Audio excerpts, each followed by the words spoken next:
Hello everyone, I'm Ed from Big Ed's Law, and in today's video I'm going to be doing something slightly different. It is a response video. That's right, ladies and gentlemen, I'm jumping on the bandwagon. However, this is not a video response. I'm going to be trying to avoid being political in my video responses, so let's do an article response, shall we? In today's response video, we'll be talking about comicbook.com's article about how Melissa McCarthy responded to Ghostbusters reboot backlash. So let's begin with the article.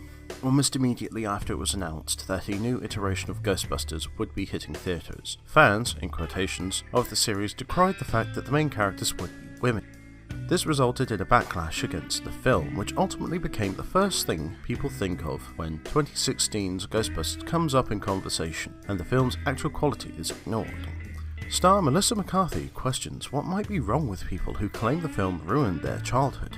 Kind of jarring that in this day and age, that is something that someone like, if you said, "You ruined my childhood," I remember when that was a thing, which I thought, I'm pretty sure you've got a weird childhood.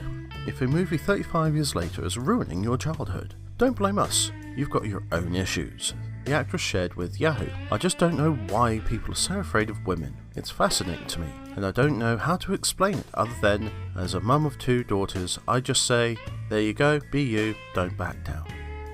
In order to touch on this particular sentence properly, I've got to say a couple of things. First of all, I'm not afraid of women taking over a franchise.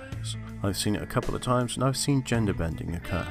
Battlestar Galactica with Starbuck is a prime example, and it worked out well. Secondly, as a fan, I would appreciate a bit more connective tissue between the franchises. After all, as you said, it's 35 years later. However, people still acknowledge that the original Ghostbusters existed, and I would like a little bit more connective tissue, even if that tissue was in newspaper clippings collected by one of the main characters. I feel it would have corrected some of the mistakes that the film made, as well as continue to attract pre-existing fans. Let's continue with the article. Much like the recent backlash against Star Wars The Last Jedi, the disinterest in Ghostbusters reboot didn't inherently make you sexist. However, the deluge of sexist and racist remarks hurled at the cast after the release of the trailers and the film's debut made it clear that some of the potential critics were motivated by hate. I think it's the problem with reboots in many respects, and it's one of the things that I understand. See, if you reboot a franchise as iconic as Ghostbusters, you're going to get backlash from both pre-existing fans and even new fans, both of which felt that the storyline and the writing was not adequate for what they had envisioned. Let's continue. Following the debut of the film's first trailer, campaigns were launched to make it the most disliked video on YouTube, a service which also broadcasts real-life brawls and racist propaganda. It was evident that given the number of reboots of popular films debuting every year, something about a female-driven reimagining got under the skin of sexists decided to make their own ignorant voices heard.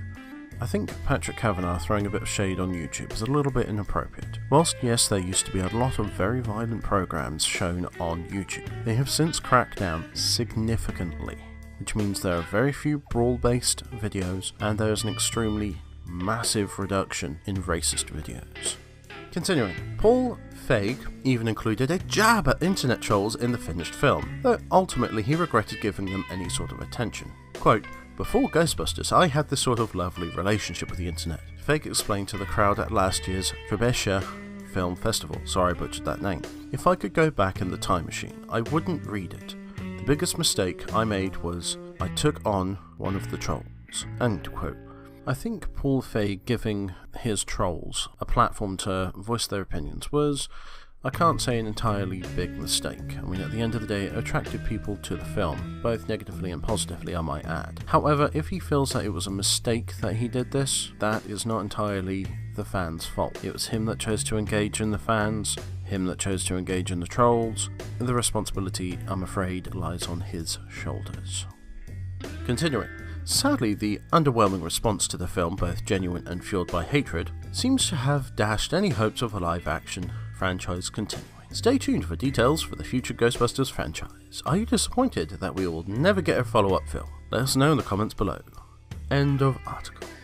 As I stated earlier, I think that a lot of people are suffering from reboot fatigue because there is so much being rebooted, especially with recent announcements by Disney that there's a reboot of Pirates of the Caribbean. The franchise is not that old. However, when it comes to the Ghostbusters reboot and the potential for a sequel, all I will say is this: it was not a great film. It was not a well-written film. It wasn't because the cast was women, and I feel that if you write well for women, if you write well for a group of women, it can be a good film.